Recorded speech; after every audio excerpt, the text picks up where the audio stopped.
Up to it, maybe.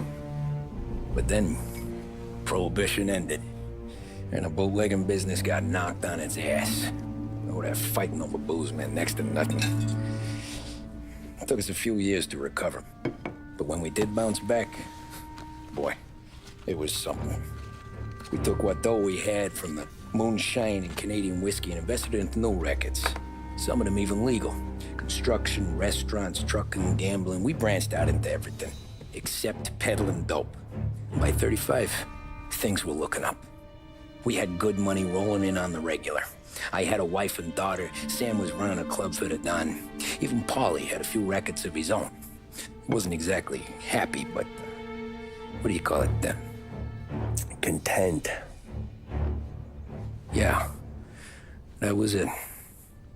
And Salieri, he finally starts talking about getting out of Morello's shadow. Maybe buying our own cops, our own politicians.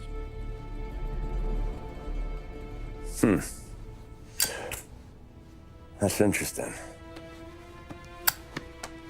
You think Salieri was sourcing highbinders in 34? Maybe. Why? Well, a few years back, the Vice Squad got a judge on solicitation of a minor. Once in the box, he started confessing all sorts of misbehaving, trying to get a deal. But he copped to taking kickbacks from Morello and your man Salieri. Playing him off one another, trying to goose the take. But once Morello found out, he threatened to bury the judge's kids on the beach. Still breathing, of course. Christ. That was the missing piece. How's that? Morello was always winding us up. But he never did anything that might start an all-out war. Learning Salieri was building his own bench must have finally tipped his scales. Because in 35, he hit us with both barrels.